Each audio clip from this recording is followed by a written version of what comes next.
And here I am today at Howard, a historically black college. Here I am, a guy who once presumed to discuss a section of the Civil Rights Act. That didn't always go so well for me. Some have said that I'm either brave or crazy to be here today.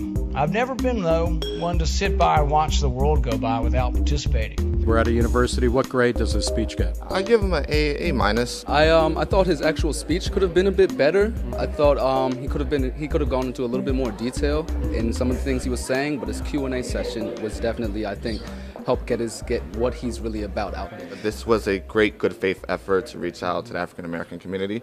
I think the RNC should take note of what he's doing. Frankly, I was offended, embarrassed, and shocked that he was allowed to come speak at Howard University. I don't know. I wanted to speak about updated issues. We didn't get to. Well, like what's an updated issue? Maybe gay marriage, marriage rights, immigration policy. I was impressed, though I thought that the Rand Paul that we saw here was different from the Rand Paul that's portrayed in the media. And is that the media's fault, or do you think he's changing his tune? I think that he has tailored his speech to the audience that he spoke to. Okay. My hope is that you'll hear me out, that you'll see me for who I am and not a caricature that's sometimes presented by political opponents. Now, he came out, he was anti-war, he was anti-drug war, he's anti-mandatory minimum, he's pro-school choice. Are those issues that you think resonate with the black community?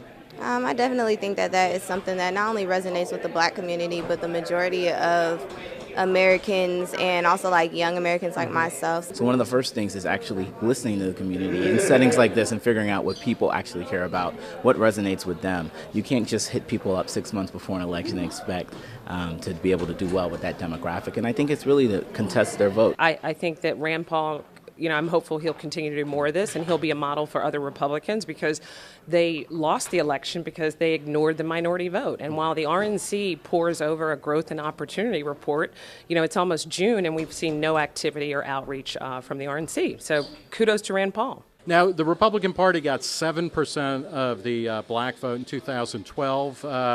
Do you think that they can actually increase that? They can probably increase it by a few percentage points, but that to some extent depends on who the Democratic presidential nominee is. Okay. Is there anything that, say, a Rand Paul or the Republican Party could do to get your vote? It would essentially require basic fundamental differences in their platform and in their party. What would he have to do to get your vote? Actually, he'll never get my vote.